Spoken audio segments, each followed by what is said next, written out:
ہے مشاہدہ حق کی گفتگو بنتی نہیں ہے دادا ساگر کہے بغیر بنتی نہیں ہے. یہ دادا ساگر وہ کہتا ہے کہ یہ اشارے ہیں. بات مشاہدہ حق. آپ دیکھا یہاں سے کیا لفظ استعمال کیا ہے؟ ریالٹی ایسپیکٹ ہے.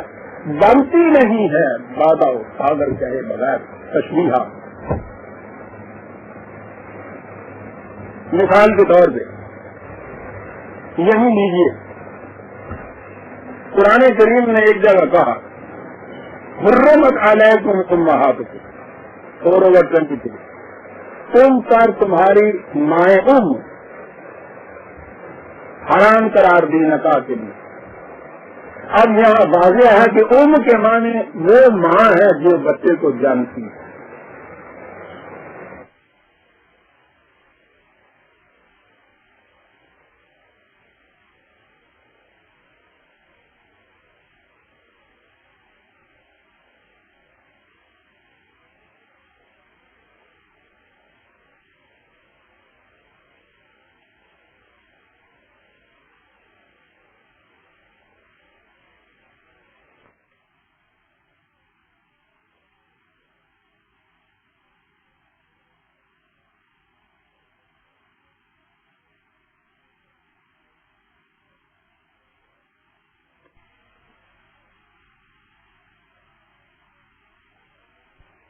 دوسرے معنی نہیں بالکل صاف واضح. کیوں؟ اس لیے کہ قانون کی بات ہو رہی ہے. زندگی کا ایک لا دیا جا رہا ہے. وہاں ان کے معنی تشریح نہیں ہے. وہاں حقیقی معنی ہیں. اسے حقیقی معنی کہتے ہیں عربی زبان میں. دوسرے معنی ایک مجازی ہوتے ہیں. یہ لٹرلی میننگ ہے.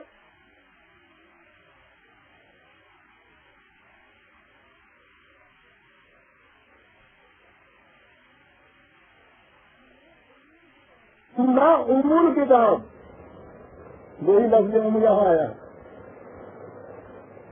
وہ امول کتاب ہے. اب یہاں لٹرل معنی تو آپ اس کے دے نہیں سکتے. کتاب کی ماں. کتاب کے اندر تو وہ آیتیں ہیں. وہ کتاب کی ماں کیسے نظر آیا کہ جہاں ام کا لفظ جو ہے اصل بنیاد کے اعتبار سے کے معنی میں استعمال کیا گیا ہے تشبیہاً. جسے مجازی معنی کہتے ہیں. ہر زبان میں یہ ہوتا ہے. Literary meaning metaphorical meaning. Amul کتاب محکمات اس لیے کہ قانون کو ہونا ہی ایسا چاہیے کہ متعین لفظی معنی اس کے وہی ہوں. ورنہ اگر تم سے مائیں آرام قرار دی گئی ہیں تو آپ لے لیں سارا تن تصویر ہوئی تو چلیے پھر کسی پڑوسی اور وہاں جا کے شاعری کیجیے. پھر دیکھیے اس کا کیا نتیجہ ہوتا ہے. وہاں شاعری نہیں چلتی. یا تصویرات استعارات کی بات نہیں ہے. محکمات ایک ہی مثال سے میں سمجھتا ہوں کہ آپ سمجھ گئے ہوں گے. معنی کیا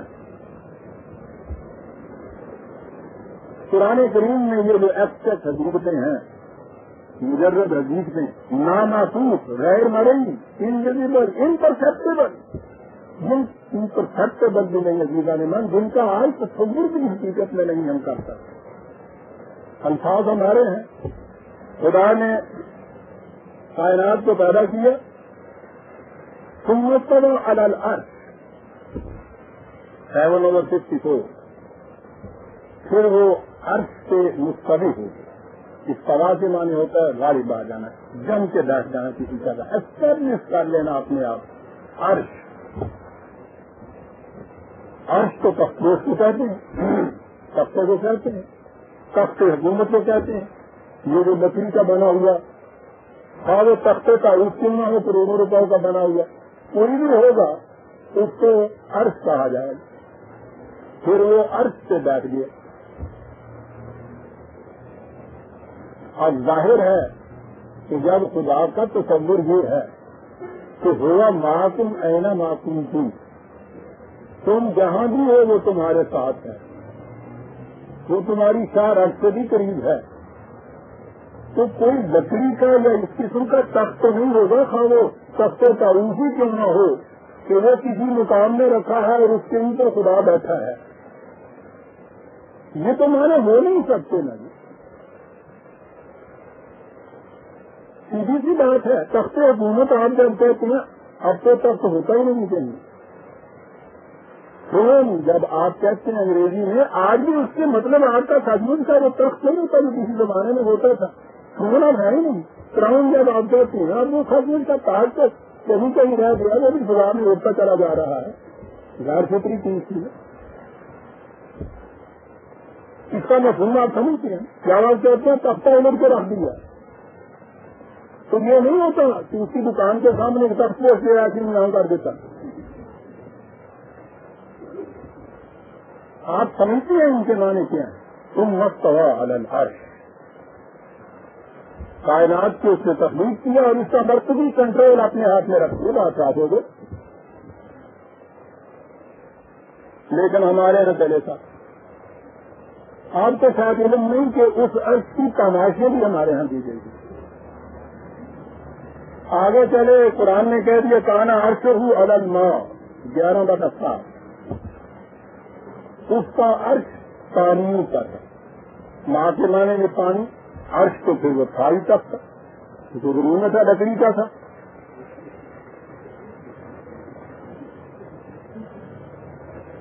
عرش پانی. اب پانی تو یہاں ہوتا ہے، کیا کیا جاتا ہے؟ اس کے بعد یہ تفصیل ہے. اور جیسا میں نے عرض کیا کہ ہماری بدبختی جو بدقسمتی ہے اس امت کی، کہ ان لوگوں نے اپنے ذہن سے جو مفہوم متعین کیا. اور اس میں نے کہا ہے، جب میں نے بار بار کہتا ہوں، لکھا ہے میں نے کئی دفعہ، میں ان کو اپیل نہیں کرتا معاذ اللہ کہ کوئی چیزیں بدنیتی تو کی. اس دور کی انہیں فتح اتنی تھی، انسان کا ذہن اس کی فتح اتنی تھی جنہوں نے یہ کچھ لکھا. ہم اس دور میں لکھتے تو شاید یہی کچھ ہم لکھتے. یہ کچھ ہماری کاریگری نہیں ہے کہ ہم اتنا آگے بڑھ گئے. ان میں انسانی اتنا آگے بڑھ گیا ہے، اس کی بنا پہ ہم ان سے بہتر سوچ سکتے ہیں. وہ اب جب یہ ہوا کہ اس کا عرش پانیوں پر ہے، تو اب پانی کیا کیا جائے؟ جہاں تو سارے پانی دیکھ لیے، وہاں تو کوئی عرش تیرتا نہیں تھا. میں نے کہا ہے ہماری بدقسمتی یہ کہ تفسیریں انہوں نے اپنے ذہن سے لکھی، منسوخ کر دیا اسے نبی اکرم صلی اللہ علیہ وسلم کی. یہاں آ کے ہماری ساری چیز ہو گئی. اب جتنے بھی غیر مسلم ہیں تو ان چیزوں کو جو وہ لیتے ہیں تو اس کے بعد کہتے ہیں کہ یہ تمہارے رسول صلی اللہ علیہ وسلم، یہ تھا ان کا مطلب علم، یہ تھا قرآن جو وہ سمجھاتے تھے. اور اس کے بعد غیر تو سر پہلے کہتے تھے، اب تو ہماری اگلی نسل خود کہنے لگ گئی ہے. یہ ان کا بھی دوست نہیں ہے بیچاروں کا. سنیے تو کیا تفسیر دی گئی ہے اس کی. یہ تفسیر روایت کی، یعنی حدیث کی جسے آپ کہتے ہیں. انہوں نے کہا کہ اس زمین سے پہلے آسمان کا راستہ 500 میل کا، پھر ایک آسمان سے دوسرے کا، وہ تو آپ کو میں بتا دیتا ہوں نا، ان کے نزدیک کے آسمان 1 2 3 4 اس طرح سے ہے ایک دوسرے کے اوپر. 500 میل کا، پھر اس کے بعد 500 میل کا، پھر 7ویں آسمان کا. 7ویں آسمان کے اوپر ایک سمندر ہے، پانی لانا ہے نا. اس سمندر میں اب اگر تیرتا ہوا تخت رکھا جائے تو وہ تو پتہ نہیں ڈگمگا جائے، کہیں ہو جائے، کہیں تو سوا ہے جم کے بیٹھ گیا. تو جماعت کے کیسے بٹھایا جائے؟ اس سمندر میں 8 پہاڑی بکرے ہیں. عزیزان من سنیے، جس کو منسوخ کیا جاتا ہے رسول اللہ صلی اللہ علیہ وسلم کی طرف، یہ کیا کہ یہ حدیث